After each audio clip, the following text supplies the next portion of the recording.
6 months-ish later. I need a favor. Knox had two simultaneous reactions to seeing Fiona Grady's name flash across his phone screen as the text came in. One, he sighed. The woman was a lot of work. She made his life much more chaotic, something he did not welcome.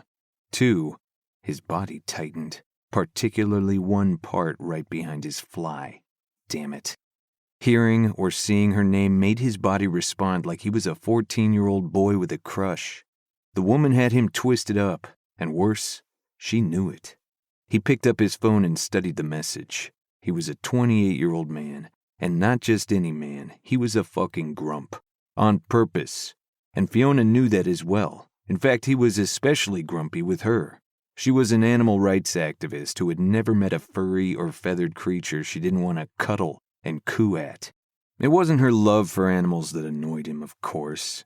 It was the fact that she'd started bringing many of her rescues to Otterly, Louisiana to live over the past 18 months in the petting zoo that had slowly turned into an animal park, that had slowly turned into a sanctuary for abused, abandoned, and neglected animals. As Otterly's city manager and right-hand man to the mayor, Knox's job had become more difficult because of those changes. There were more people underfoot now, visitors to the park, media, school groups, animal rights groups. There was also more paperwork crossing his desk with permits and licensing. There were more events, too, fundraisers, holiday parties, even a couple of protests from groups that believed all animals needed to be free in the wild. Hell, he even had more potholes to deal with now because of the increase in traffic. And it was all Fiona Grady's fault. She was so not his type. So why did she turn him on more than he ever had been before? Hello? He felt the corner of his mouth tip up as her next text came across his screen. She turned him on because she had 3 very important things going for her. 1, she was fucking gorgeous. She had long dark hair, sparkling blue eyes, and a smile that was quick, bright, and full of mischief, which he shouldn't like, but worked on him like a drug. 2, she was fierce. She was petite and barely stood 5'1", but her personality and attitude were huge. She never backed down from his growls. He could bitch and bark at her, and she hardly blinked. For some reason, he liked that. She could always back her shit up. She might kick down a door to get to an abused animal and go toe-to-toe with the abuser, but she also knew the law, would have the correct permits, and would always win if someone tried to take her on. Fuck. Her boldness and her brain got him going. 3, she lived almost 700 miles away. That was good. However twisted up she made him, most of the time she was too far away for him to do anything stupid about it. I have a scar from the last time I did you a favor, he finally typed into his phone. That was not entirely accurate. He had dirty fucking dreams from the last time he'd done her a favor. And the favor before that. It was the one before that where he'd been scarred. Fiona Grady's favors had, so far, ranged from helping her unload a camel from the back of a truck, to tossing a hunk of meat over a fence to a hungry tiger, to helping bandage a gash on her lower back where a pissed-off ostrich had tried to take a bite out of her, to letting her nap in his bed. The first 2, where he'd interacted with the animals directly, had been crazy and definitely new additions to his resume, but it was those last 2 that had been haunting him. To do first aid on the ostrich bite, she'd had to lower her jeans and show him a good portion of her sweet, well-toned left butt cheek. Not to mention the tattoo that curved over her left hip bone and read, "All great changes are preceded by chaos." He thought about that fucking tattoo every damned day.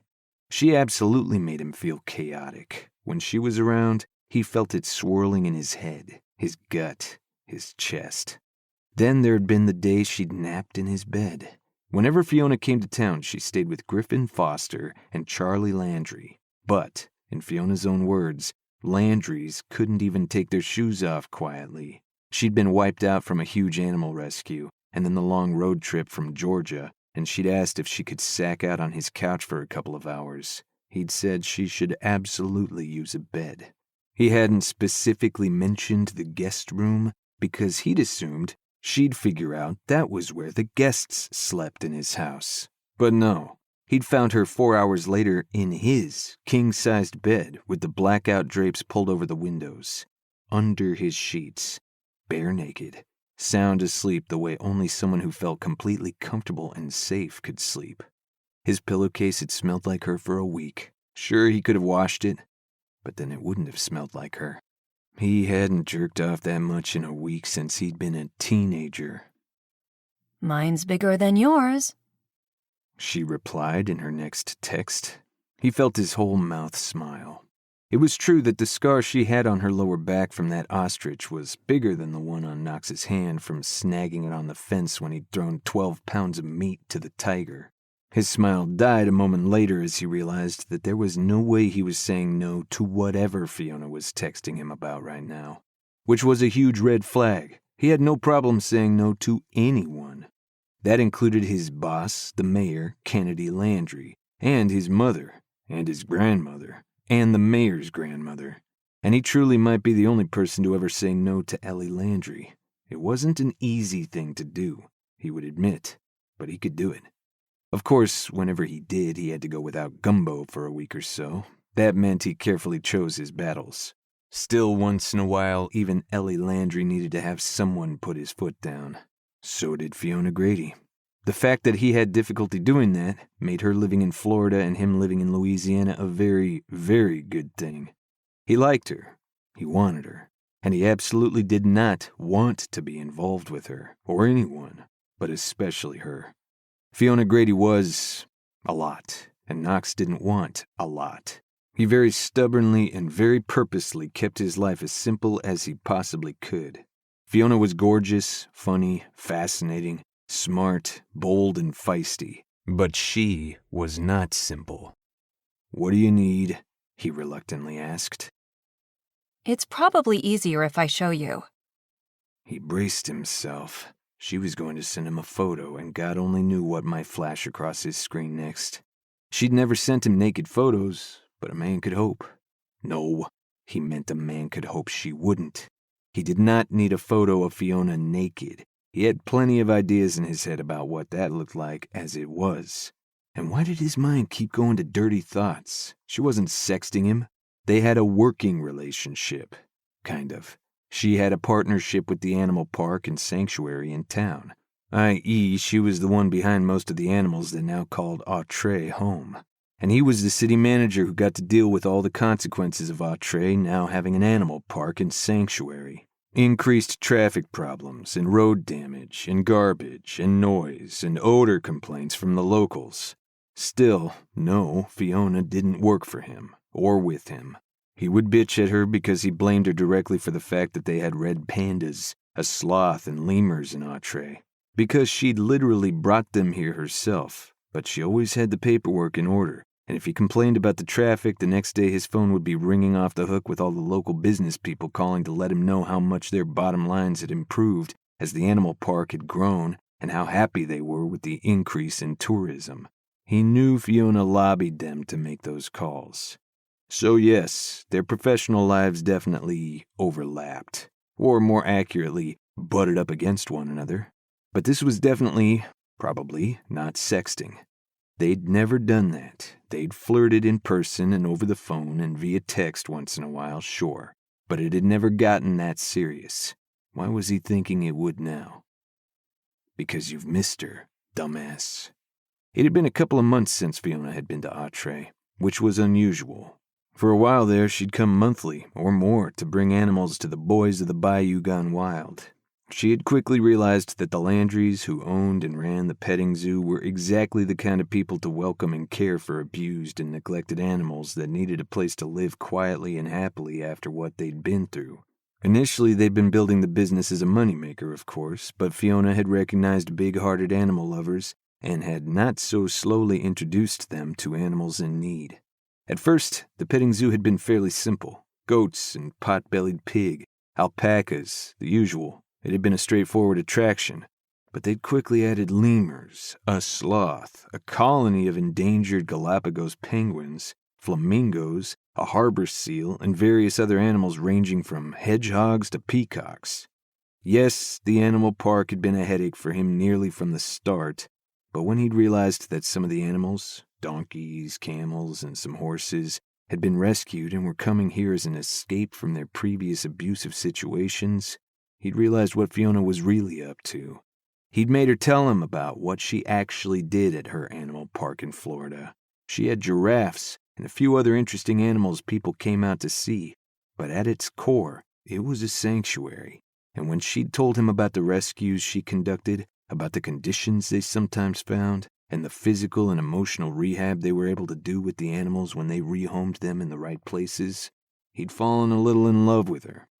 Fiona Grady was a force to be reckoned with, and she was fucking gorgeous when she was passionate and riled up about something, which was most of the time. He was still waiting a minute later for a photo to ping his phone when his office door opened. Hey, Fitzwilliam. God, he wanted her. That was his first thought when he looked up and saw Fiona standing in his office doorway. Nope. He set his phone on his desk and strove to look nonchalant about the fact that she was in Otterly and not 700 safe, can't touch miles away. Since they'd met and she'd found out that he went only by his last name and that no one knew what his first initial, F, stood for, she'd been trying to guess his first name. She hadn't landed on it yet, and no one here in Otterly knew. He'd always just gone by Knox, even in high school. Or F. Knox, if it was something official. He had no intention of telling her what his first name was, simply because the more he got to know Fiona, the more he thought it was good to keep some secrets. He already had the very uncomfortable sensation of being wrapped around her tiny, sexy, pinky finger. He purposely leaned back in his chair and laced his fingers together, resting them on his stomach. Calm, cool, unaffected, as far as she knew. He wasn't going to let her know that his pulse had kicked up the moment he saw her smile, or that his fingers were itching to slide into her hair, or that his cock was hard and ready to go. How could she affect him this much with a simple greeting, standing 20 feet away? "You're in town," he commented unnecessarily. She spread her arms. It's Christmas. She wore ankle-high black leather boots and black leggings that molded to her legs, with a long red and black plaid shirt that just covered her hips and ass. Over that, she had a quilted black vest that gave a nod to the fact that it was cool outside, but certainly not cold. Her hair was down and loose, and she looked gorgeous. "Didn't know you were in town," he said. I like keeping you on your toes. It seemed she was very, very good at that. He glanced toward his office window. Sure enough, her gigantic purple truck was parked in front of City Hall. And he was like one of Pavlov's dogs. That damn truck made his cock ache. They hadn't even slept together, but his body craved her, and he got hard at the sight of her Ford F-150 XLT that was the color of grape soda, and far too big for the woman he could have easily thrown over his shoulder and carried up the 16 steps to his bedroom without even breathing hard. Today, though, the pickup had reindeer antlers on top of the cab and a huge red ball for a nose between the headlights that he assumed were supposed to be the eyes. "You're a few days early for Christmas," he pointed out, turning back to face her, glad his desk was between them and blocking what was going on behind his fly. Was she staying through the holiday? She usually only hung around for a day or so after delivering animals and saying hi to her friends in Otterly. She had her own animals and life to get back to in another state, but it was only the 20th. If she stayed through the holiday, that would be nearly a week. No, we're heading home the day after tomorrow, so I wanted to come and give everyone their gifts before we left. He frowned. She was heading home to Florida the day after tomorrow? Where have you been? He was very aware that Fiona did a lot of things he wasn't privy to. Why should he be? And why should he care?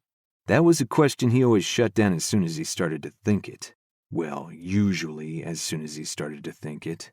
When he'd found out that she threw herself into rescuing animals in the aftermath of natural disasters like hurricanes and earthquakes and wildfires, he hadn't quite been able to hold back.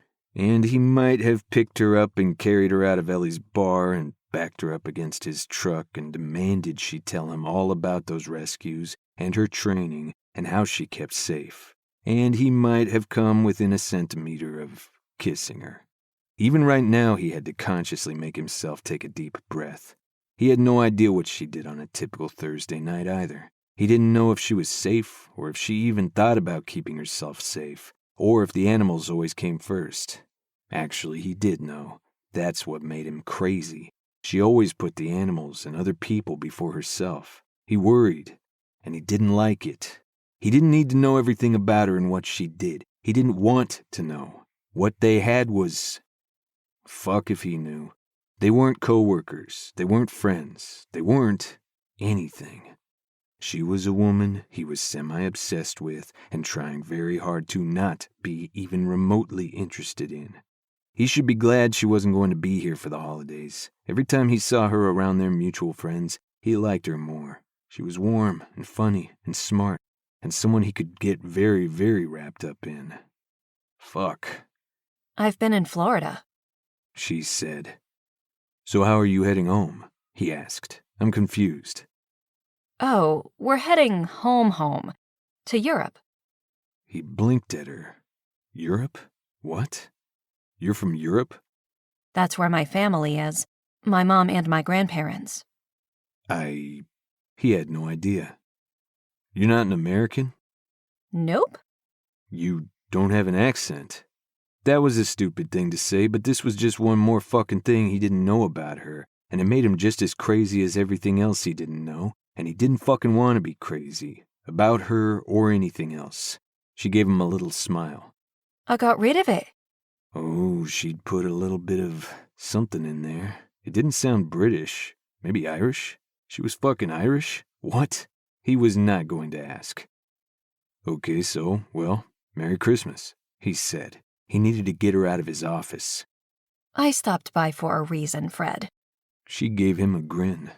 His cock really liked that grin. It was full of naughtiness and a bit of I know I'm getting to you. Nope, he said with the F name she'd guessed. She rolled her eyes. I need a favor, remember? How could he forget? What do you need? Well... She turned slightly and leaned over to pick something up, and he heard the squeaking. Oh, fuck no. Nope, he said simply, to whatever this was. Come on. She lifted a pet carrier with a bright red Christmas bow on top. Not doing it, whatever this was. Ferdinand, they're just babies. They need you. I'm not the guy. He didn't even bother to tell her Ferdinand was way off. You have to be the guy. Why? She set the carrier on the corner of his desk. Because I can't sleep with a guy who isn't willing to foster abandoned animals at the last minute. That made him stop, just for a second, but she noticed. Her gotcha grin told him she'd noticed. He narrowed his eyes. What's in the carrier? 3 baby otters. He did not want to be responsible for 3 baby otters. In fact, that might be the most ridiculous thing he'd ever heard. He didn't want to be responsible for any animals, period. He lived in a town full of animal lovers. And otters? They had an enclosure where a family of otters lived at the petting zoo. A family of otters that had adopted the Landry family way back. He did not need to take care of these animals. Still, he knew he was fucking going to say yes to this. Damn it. I do not want pet otters. Of course not, she said, as if that was a ridiculous idea. I just need you to take care of them while I'm gone over the holidays. They're river otters, he pointed out. They're not exotic or endangered. There are literally dozens along the bayou. But if you can't take care of 3 otters, I'm definitely not letting you near endangered lemurs or even recently rescued dogs that have been traumatized. Why do they need to be taken care of? Their natural habitat is right outside the back door of this building. Literally, he could walk 3 blocks and plunk these babies in their natural habitat. These are newborns, she said, pulling one of the tiny animals from the carrier and holding it up. He frowned. It was indeed a very young otter. It had to be less than 4 weeks old. It didn't even have its eyes open. How the hell are there otter pups this time of year?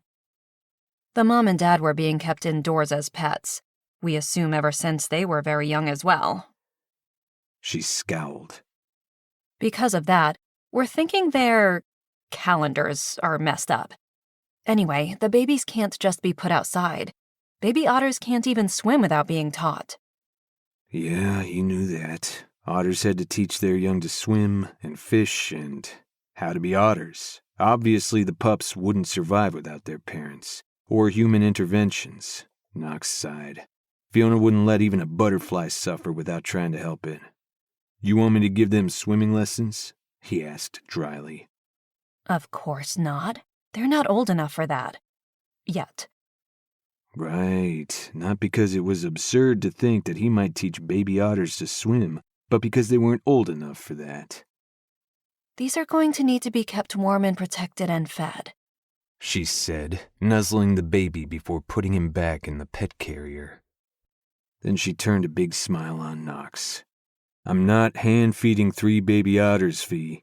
Her eyes softened at his use of the shortened form of her name. He didn't do it often, and he only ever heard Griffin Foster, the local vet and longtime friend of Fiona's, and the reason the woman had ever made that first trip to Otterly at all, call her Fee. The first time Knox had done it, it had been a total accident. It had just slipped out, and it had sounded affectionate and sexy, as it did now. She braced her hands on the opposite edge of his desk and leaned in. Please? The owners freaked out when their otters had babies. They thought they were both males. They were so upset, especially when 2 of the babies died. They dropped them off at the petting zoo in a shoebox with a note. How sad is that? This is your fault, he told her. Probably, she agreed. In part. Though you all did have otters here before I ever showed up. But you turned that place into an animal park where people think they can drop off any stray or abandoned or unwanted animals. Good, she said. I want that place to be somewhere animals can be safe and cared for, and for everyone to know that. Knox sighed. Right. There's literally a dozen, probably more people who can take care of those otters, happily, better than I can. It's not about who can take care of them. It's about if you are willing. He narrowed his eyes. Why wasn't he just throwing her out of his office? He could easily. He could pick her up, toss her out, slam the door, and think about her and wonder what she was doing in Europe and think about texting her the entire time she was gone. Damn it. I promise you, once you're naked in my bed, you won't care how I feel about otters, Fee. He regretted the statement almost the second he said it. Heat flickered in her eyes, and she tipped her head and gave him a cock-teasing grin. You're probably right. Once I'm naked. But you have to get me there first. His whole body responded to the challenge in her tone. You think that's going to be a problem? Just as she'd added a little Irish or something to her tone, he brought out his Louisiana boy drawl for that. It worked. Her pupils dilated, and her gaze dropped to his mouth and stayed there as she said, I think that if we're going to start sleeping together whenever I'm in town, I have to know that if I get a call or someone stops by with an animal, you're going to be okay with it and even willing to jump in. If we're going to start sleeping together. She'd said the bit about how she couldn't sleep with a guy who wouldn't do this before, but this was more direct. This sounded like she had an actual plan. He shouldn't have been surprised that she'd just put it out there like that, but he also hadn't been prepared for it, or for the blast of heat that shot through him, or the way his entire body seemed to suddenly strain toward her. Babysitting animals isn't really what I think about when I think about having you in my bed, Fee. Yeah, his voice was lower and gruffer. It wasn't like she didn't know she got to him. She knew it too well. Her eyes came back to his. But when I'm here, it's always for something animal-related. As much as I love flirting with you, I stick around for a day or 2 after bringing a rescue because I want to be sure the animal gets settled and the humans are comfortable. I have to be prepared to be interrupted for all kinds of reasons. And if you get upset or frustrated or act like an ass about it, rather than jumping in to help, it'll be a huge turnoff, and we won't be able to keep having our salacious secret affair. He pulled in a long breath through his nose. Even sex with this woman was going to be difficult. Great. But not difficult enough for him to say hell no to the plan. because he and Fiona had been on a crash course to hot, sexy, fun, dirty sex since the first time their eyes had met in Ellie's bar. The second part sounded pretty good too, he had to admit. The friends they had in common were the Landrys. The Landrys were some of the best people on the planet, and they were crazy. They loved big and loud and hard and had no problem falling head over heels in the blink of an eye. It was the same way they dove into the bayou, with a huge splash and very little concern for how dirty or dangerous it might be. They also thought everyone around them should be the same way. The second any of them had even the tiniest inkling that he and Fiona were doing more than flirting, everyone knew they were doing that, and had been since the first second they'd met. They'd be pushing Fiona to move here and him to buy a huge-assed diamond ring for her left hand. "You can't just keep these two parts of your life separate?" he finally asked. No, I can't, she said simply. That wasn't a surprise.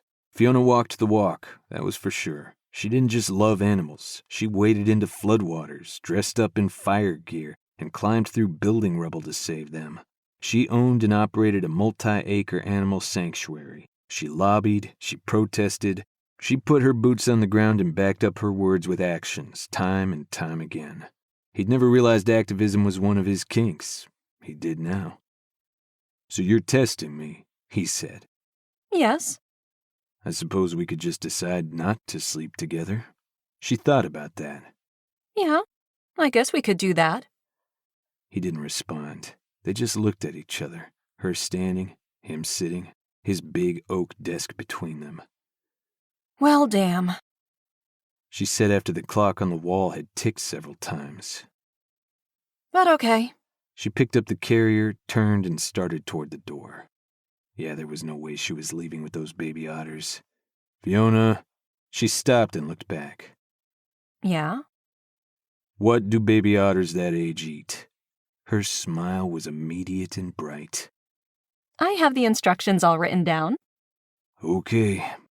Good God, he was going to be the foster dad to 3 baby otters. To get laid by a woman he didn't want to want. He really hoped those otters were still alive when she got back. Feeling really good about everything in general, especially the part about sleeping with Knox, Fiona set the carrier down against the wall just inside his office door. Excellent! I think you'll do a great job, Fritzy. He just sighed and shook his head. She grinned. She really didn't think his first name was Fritz. She didn't really care what it was. She just loved teasing him. The guy got to her. He was so not her usual type. She liked the charmers, the social justice warriors, the do-gooders. Not that Knox was a bad guy, but he was a damned grump. He was bossy. He loved to call the shots and seemed perpetually perturbed. And she wanted to strip off his flannel and denim and lick him from head to toe. "There's just one more thing I need to know before you jet off to Europe for the holidays with Colin," Knox told her. She straightened and rolled her eyes. Colin is just a friend, I've told you that. We let everyone think that he's my boyfriend because it's easier than explaining to everyone why we live together. "Why do you live?" He broke off. He did that all the time. He'd start to ask her a question about her life, but then stop himself before he got it all the way out. He talked about her work. He seemed actually fascinated and concerned about her work, as a matter of fact. Fascinated by the animal park in Florida and the lobbying and legal work she did. What he didn't seem to like was the protesting and going into disaster areas and facing down the assholes who illegally kept animals or abused them or both. When he'd found out about her work in Alabama post-Hurricane Claire, he'd demanded she tell him about her training, how she kept safe, and what she would do in a whole litany of situations he tossed at her. All while standing nearly on her toes and staring down at her as if he wanted to spank her. Or as if he wanted to strip her flannel and denim off and lick her from head to toe. Maybe after the spanking. Yeah, F. Knox. The kind of nerdy, but also big, hunky city manager of a tiny bayou town had this dominant, naughty air about him that she so wanted to know more about. And if he took care of these baby otters and was as sweet with them as she was certain he could be, she was absolutely going to toss her panties on his bedroom floor the next time she was in Louisiana. "Knox," Fiona asked, "do you want to know why I live with Colin? Do you want to know where I'm going for the holidays?" No, I don't. He really did seem to purposely throw this barrier to knowing anything too personal about her.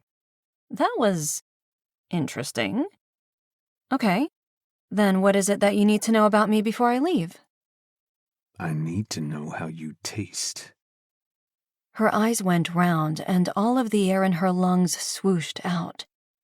Heat flooded her system, and her brain immediately started chanting, "Yes, yes, yes, yes, yes."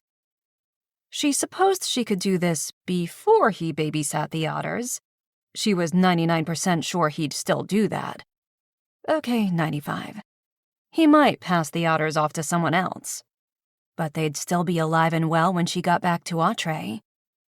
And looking at him right now, practically oozing testosterone and heat and "I want to eat you up," she didn't care who gave the otters their tiny little bottles. She just wanted Knox. And that told her everything she needed to know about how she felt about this man.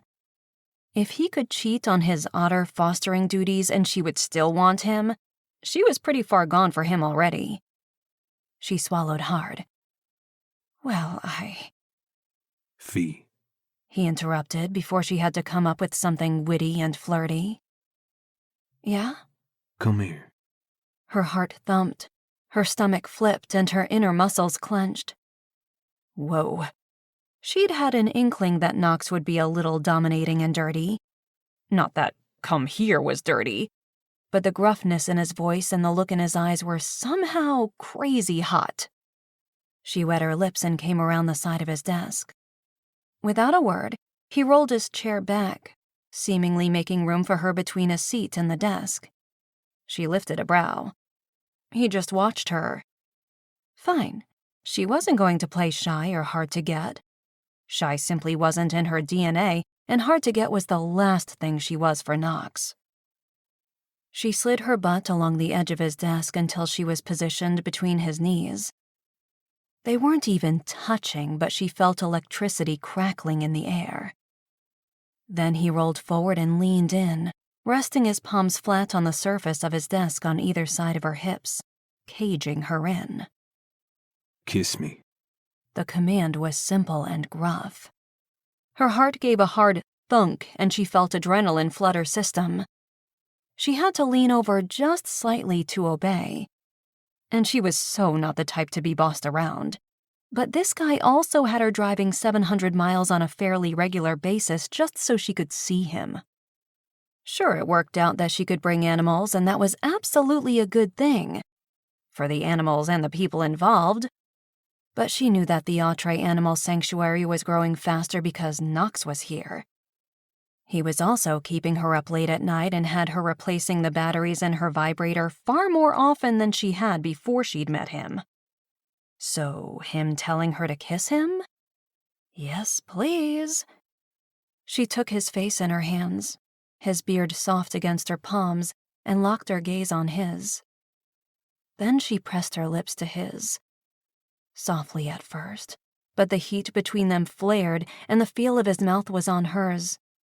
After so many months of banter and flirting and sexual tension and getting to know him, had her sighing and parting her lips after only a few seconds. He felt like, yes. That was the word that echoed in her head. This just felt right.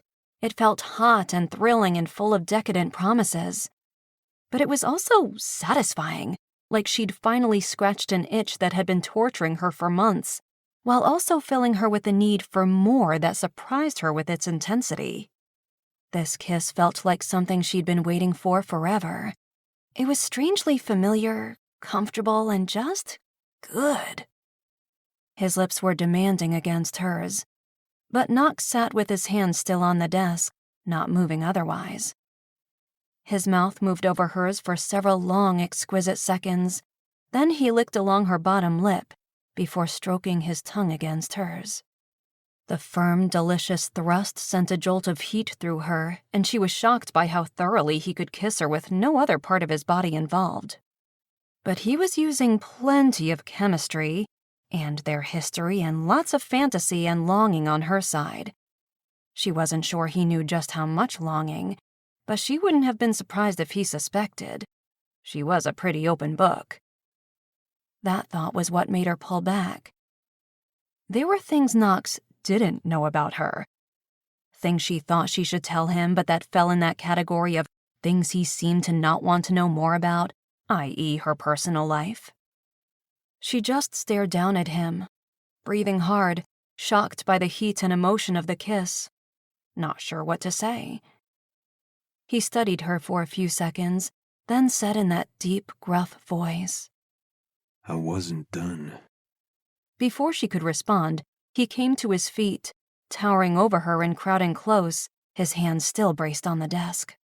She was trapped between his big, hard body and the hard wood behind her, and she couldn't think of anywhere else she'd rather be, except maybe with a soft horizontal surface behind her. This time, he was the one who took her face in his hands. His huge palms cupped the sides of her face, his fingers wrapping around to slide into her hair. Then he tipped her head and leaned down to seal his mouth over hers. If she'd thought he'd kissed her before, it was nothing compared to this. He took her mouth, fully, with heat and intention. Lust and electricity zipped along her nerve endings, and her entire world narrowed to focus only on this man and everything he was making her feel. Having his mouth against hers before had been amazing, but having his mouth and hands on her body and his body pressed against her was intoxicating. She felt dizzy and full of happiness and warmth that was more than just lusty heat, though there was plenty of that too. She moaned and grasped his biceps as she tried to press more fully against him. Their height difference was kind of hot, and kind of a pain in the ass. He clearly agreed. A second later, with a little growl, he dropped his hands to her hips and lifted her onto the desk, stepping in between her thighs to press close. But again, he was too tall, or she was too short, for them to really fit together. His growl was a little louder and more frustrated when he scooped his hands under her ass and lifted her as he sat back in his chair. She straddled his thighs now and, oh yes, she was now able to press right against the thick, hard bulge behind his fly. This time they both groaned. His fingers tightened where they still cupped her butt, and the kiss grew even deeper. Her hands went to his head, her fingers sinking into his hair, holding him still as she pressed into his body from chest to cock. She was really glad she'd worn only leggings today. The thin material let her feel everything from the impressive ridge between her legs to the big hot hands holding her ass. God, Knox, she nearly panted as she came up for air. He dragged his mouth along her jaw, his beard abrading her skin and sending goosebumps dancing down her neck and arms, tightening her nipples. She tipped her head back, and his hot mouth trailed kisses down her throat until he got to her collarbone. He gave her a quick lick, and fire seemed to shoot from there straight through her belly to her pussy. She moaned and rocked against him. He kissed his way back up her neck to her ear where he gave her lobe a tiny nip, then said roughly, Yep, exactly what I thought. What? She asked, breathlessly. You taste delicious. He pulled back, pinning her with his gaze. I want to eat you right up. Her breath caught as she grew even hotter and wetter. Well, she said, her voice sounding thick and scratchy, I think we should. His grip on her tightened and he shifted, but it took her a second to realize he was moving her off of his lap. He set her feet on the floor and rolled his chair back, with him still in it. She waited for him to say something. When he didn't immediately, she asked, Are we going to your place? No. He looked around. It's the middle of the day. I have work to do. But There's lots more tasting to do. We're in my office. She looked pointedly at the desk. Yeah? And? Do I seem like the type to have sex in my office on my desk? She thought about that, and took in the maps and charts on the walls around them, and the planner set to the side of the desk with the perfectly penciled-in lines, and the pencil cup, and the file folders stacked up neatly, and sighed. No, you really don't. I told you I needed just a taste. Her eyes rounded. And that's really all you want? Well, I need to be sure you're coming back for those otters, He said. And damn if the corner of his mouth didn't tip up just a bit. You think that little taste is going to bring me back? She asked. Yes. He wasn't wrong. Fiona ran a hand through her tousled hair, tugged on the bottom of her vest, straightening it, licked her very well-kissed lips, and lifted her chin. Guess we'll see about that. He full-on smirked then, and she almost fell over. Knox very seldom did much more than frown or glower or roll his eyes. Yeah, we'll see, He agreed, clearly not believing there was any doubt. That full-of-himself look was really working for her. Merry Christmas, Knox. She rounded the desk and headed for the door. Merry Christmas, Fee. God, she loved when he called her that. She paused with her hand on the door. Don't kill my otters. Trust me when I say I do not want to deal with you if you show up and those otters aren't totally healthy and happy, He told her. She studied him.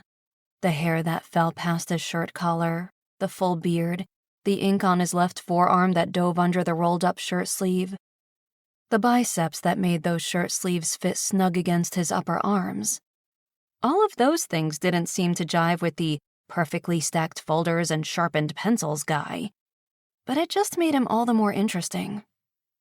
And then there were those eyes that seemed to see her, not just the things she did, but what those things meant to her and how they affected her. And that mouth that said bossy, sarcastic, protective, even flirty things, and then kissed her like it was what he'd been put on earth to do. Yeah, she didn't care if he passed those otters off to someone else while she was gone. She was still going to hurry back. See you soon, Fernando. I know you will. Damn, he made her hot when he was a grump. When he was cocky, she was so in trouble. And Fee? He called as she was pulling the door shut. Yeah? Wear some panties with shamrocks on them next time. It'll remind me we have some talking to do when I see those on my bedroom floor in the morning. Heat swept through her, but that also made her pause. He was going to get interested in her personal life after all? Well, at least it sounded like she was going to get an orgasm before she told him a thing or two that might send the likes everything neat and tidy and under control, grumpy, nerdy Bayou boy running in the opposite direction.